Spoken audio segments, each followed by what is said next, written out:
अस्सलाम वालेकुम, मैं हूं नीलम अरशद और आप देख रहे हैं वॉइस ऑफ उर्दू। एक नज़र आज की हेडलाइंस पर। एशियन डेवलपमेंट बैंक की जानिब से कोरोना वायरस से निपटने के लिए पाकिस्तान को $5 करोड़ की इमदाद का ऐलान। पाकिस्तान की जानिब से कोरोना वायरस से निपटने के लिए इकदामात की हिमायत करते हैं एशियन डेवलपमेंट बैंक का एलामिया।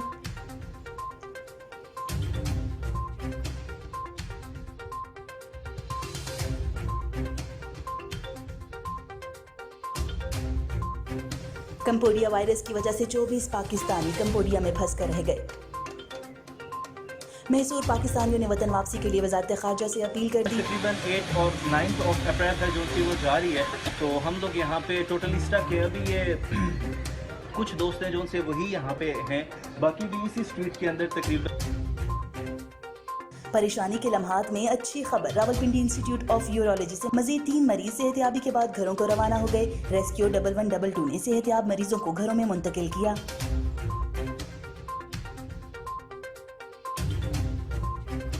इस्लामी नजरियाती काउंसिल के वफ्द की सदर मुमलिकत आरिफ अलवी से मुलाकात। सदर मुमलिकत की उलमाए कराम से कोरोना वायरस से बचाव से मुतल्लिक अवाम में शऊर उजागर करने की अपील।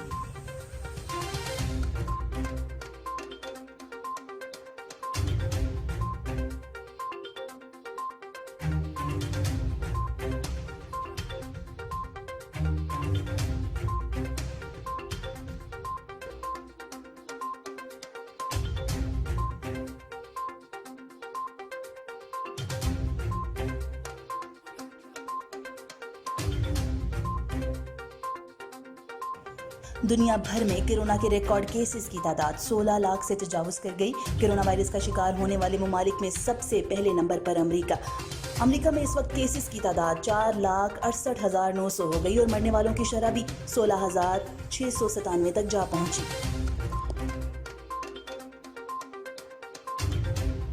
अब रुख करते हैं यूरोप का। यूरोप में सबसे ज्यादा कोरोना केसेस स्पेन और इटली में सामने आए। स्पेन में इस वक्त 1,53,222 केसेस रजिस्टर्ड हुए हैं, जबकि 15,400 अमवात हो चुकी हैं।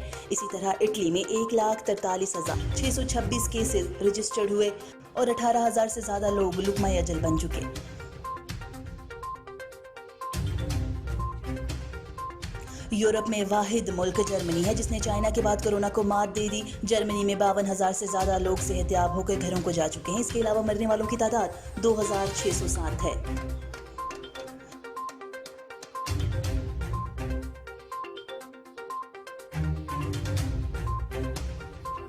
गरीब अफराद के लिए एक और अहम हुकूमती इकदाम, एहसास प्रोग्राम के कोड 8171 पर SMS सर्विस मुफ्त कर दी गई। अब जीरो बैलेंस रखने वाले सार्फिन भी 8171 पर मुफ्त मैसेज कर सकेंगे। पाकिस्तान में कोरोना वायरस के तस्दीक शुदा केसों की तादाद 4,479 हो गई। कोरोना वायरस का शिकार 572 अफराद सेहतियाब, जबकि अब तक 63 अफराद जान की बाजी हार गए।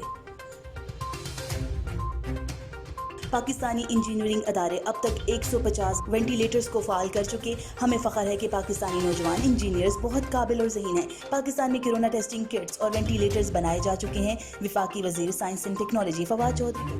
पहले तो मुझे बड़ी खुशी है कि पाकिस्तान के इंजीनियर्स ने, पाकिस्तान की यूनिवर्सिटीज़ में जो हमारे नौजवान हैं, उन्होंने जिस तरह से हमारी कॉल के ऊपर रिस्पॉन्ड किया। वेंटिलेटर्स पाकिस्तान नहीं बनाता था, टेस्टिंग किट्स हम नहीं बनाते थे, लेकिन चंद हफ्तों के अंदर आज अल्हम्दुलिल्लाह पाकिस्तान में हमने जो वेंटिलेटर्स बना लिए हैं, हमने टेस्टिंग किट्स बना ली हैं। ड्रैप ने, जो ड्रग रेगुलेटरी अथॉरिटी है, उन्होंने बहुत जल्दी जो यहाँ पर तमाम जो लीगल प्रोसीजर्स थे वो मुकम्मल किए हैं और आज हम आखिरी स्टेज के ऊपर हैं मैन्युफैक्चरिंग से पहले लाइसेंसिंग की, ये चीज़ें हमारी अपनी बने। इसके साथ साथ जो मैं समझता हूँ ministry of science and technology का बहुत बड़ा क्रेडिट है कि हमने पाकिस्तान के अंदर ये रुझान पैदा किया कि लोग इन चीज़ों के ऊपर, जिसकी हमें फौरी ज़रूरत थी, एमरजेंसी में ज़रूरत थी, लोग उसके ऊपर काम करें और इतनी जल्दी हमने अपनी जो टारगेट्स हैं वो अचीव किए। उसके साथ साथ मैं ये आज वेंटिलेटर्स के हवाले से ये बात करना चाहता हूँ। पाकिस्तान के अंदर 1,000 वेंटिलेटर था जो पड़ा हुआ था, या ख़राब है या लोगों को चलाना नहीं आता। हमने टीमें बना दी हैं, तमाम हमारे जो प्रोविंशियल हेडक्वार्टर्स हैं उनमें वो टीमें मौजूद हैं। अगर आपको अपना वेंटिलेटर ठीक कराना है हम आपको मुफ्त ठीक करके देंगे। अगर आपके पास ट्रेन लोग नहीं हैं हम आपको ट्रेनिंग देंगे اور آپ وینٹیلیٹرز کو فنکشنل کریں. صرف ہماری ایک شرط ہوگی کہ جب آپ کے پاس اگر کوئی کرونا کا مریض آئے جس کو ضرورت ہوگی وینٹیلیٹر کی، وہ آپ اس کو مفت دیں. انشاءاللہ پاکستان میں ہم اور پاکستان کے عوام مل کر کے ہم شکست دے پائیں گے کرونا کو، اور انشاءاللہ پاکستان دنیا کے ان چند اولین ملکوں میں ہوگا جو کرونا کو شکست دیں گے. یہ تھی اب تک کی ہیڈ لائنز. مزید خبروں اور پروگرامز کے لیے وزٹ کیجیے ہماری ویب سائٹ www.voiceofudunews.nl یا فیس بک پیج پر کلک کریں. دیکھتے رہیے وائس آف اردو.